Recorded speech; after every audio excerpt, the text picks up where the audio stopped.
You know, it's been said that the stock market takes the stairs up and the elevator down. And it's the fear of a stock market crash that costs many investors a lot of money. Let's talk about this because if you want to be a successful investor in the market over the long run, you need to recognize that stock market crashes happen pretty rarely. And when they do, they create great opportunity. They're also quite easy to predict. I'll show you a very simple way to avoid the big crashes and the big bear markets in just a moment. So, what is a stock market crash? Well, it's that sharp downward move where we've seen in the past, sometimes 30-40% of the valuation of the market goes in just a few months and sometimes even quicker. But these things don't happen very often. And it's the fear of a crash that makes many investors miss out on great opportunities. So what we want to do is limit the fear by understanding what the signals are for a crash. Now we can look very long term, which is what I'll show you in a moment, and we can do some shorter term methods as well, which I've talked about here many times. And of course, make sure you're subscribed to the channel because I'm doing these educational videos every week and they are free. All right, so let's first of all look at a long-term chart of the S&P 500. This is a monthly chart going back to 1999. And I've been trading through this whole period, and I recall the time from 99 until 2013 where the market really didn't go very, into much of an upward trend. There were periods of upward trending times, but generally speaking, if you put money in the market in 2000, it was at the same level in 2013. However, along the periods or along that time, we had, nice upward trend here and here, and then of course a really dramatic upward trend there and there. What we want to recognize is that upward trend lines tell us when to be in the market. And I've just put in a very simple method here, a 10-period moving average on the monthly chart. And if you notice that when you're below the 10-period moving average, which is our blue line right there, when you're below that, you're in a bear market. You want to stay out of the market. There, period of bearishness. Here, 3 months of bearishness. Think about the big crashes we've had. Here's the COVID crash. We went below that 10-period moving average very early, and you just stayed out of the market for the next 6 or 8 months. But then when it went back above that moving average, we had a very strong upward trend out of that, and really one of the best markets we've seen in history. Here again, just a very short period of weakness. Sometimes it lasts 2 or 3 months. If you look back over here, this is the financial crisis. All right, move below the monthly 10-period moving average in early 2008 and stay out of the market until early 2009, or go into bonds or something relatively low risk through that period. So you don't have to be afraid of stock market crashes happening. First of all, they don't happen very often. And when they do, it's pretty simple to spot them.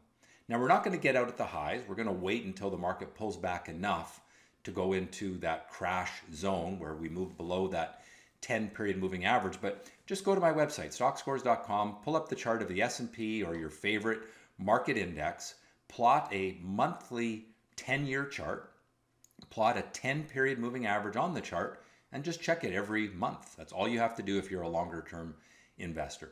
All right, well, let's get into our normal analysis of the market and take a look at the general trend of different sectors. So this is my website again, stockscores.com, and just want to remind everyone that I do a free weekly email each week. And in that email, this is if you want to subscribe to it, just click on See More. But I just want to show you how it looks here because I think all of you should be registered for this. It's free.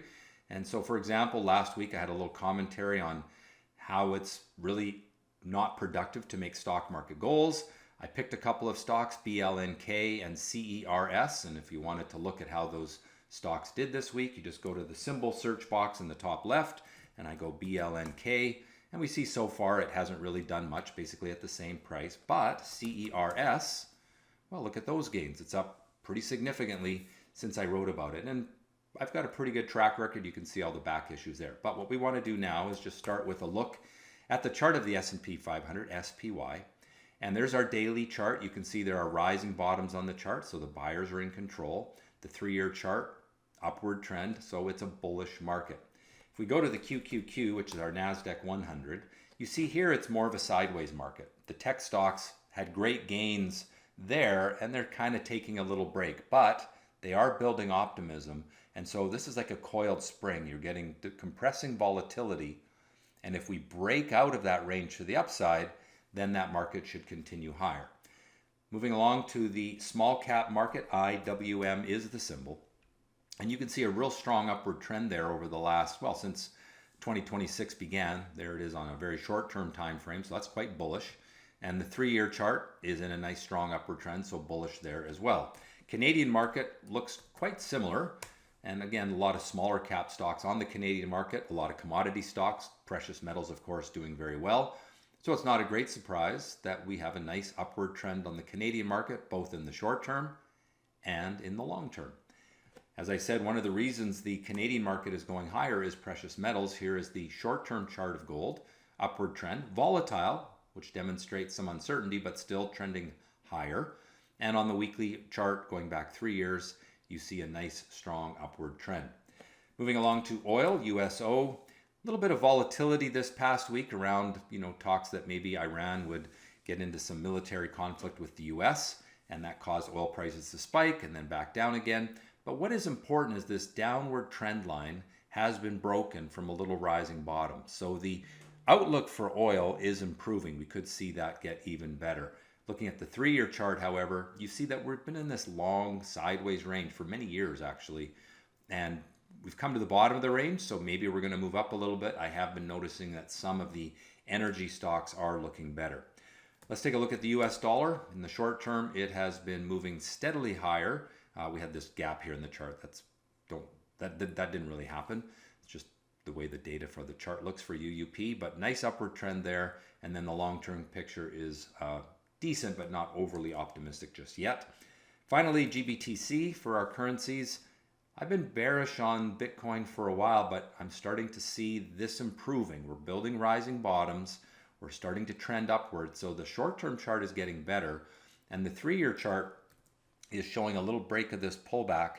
We have already broken the upward trend line, so I'm a little concerned that this may simply do something like this. So I think in the short term, we could see some gains, but I'm not ready to get bullish longer term. Maybe we'll resume this trend, but we should still be fairly cautious on Bitcoin.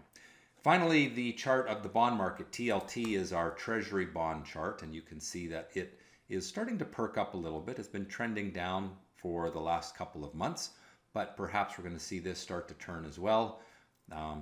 Still not a really optimistic chart, but slightly better this week. So my ratings then, Bitcoin, US large cap bullish on both time frames, NASDAQ neutral on both time frames, US small cap, Canadian and gold bullish on both time frames, oil still neutral, US dollar short-term bullish, long-term neutral, Bitcoin short-term bullish, long-term neutral, and bonds neutral on both time frames. All right, now let's get into the trade of the week. And this is an example of a stock that we traded in the active live service, which is something we offer through Stockscores.com.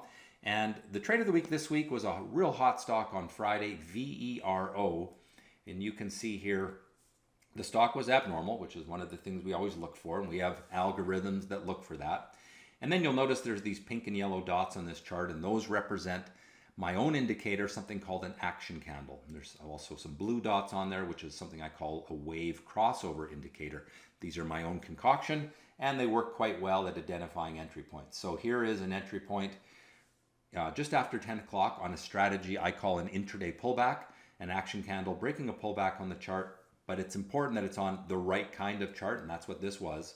And you can see the stock made considerable gains, actually going parabolic and making about almost 100% gain from that entry point. Not quite, but close to it, before breaking the parabolic trend right there for your sell. So your entry point here, your sell point right there, and it kept you out of the ultimate downward slide in the afternoon. Well, I hope you've enjoyed this week's Stockscores Market Minutes. Do me a favor, click on the like button if you have. Leave a comment. Do you get shaken out of the market because of a fear of crashes, or do you stick with the trend? Let me know in the comments. As always, I hope you've enjoyed it, and trade well.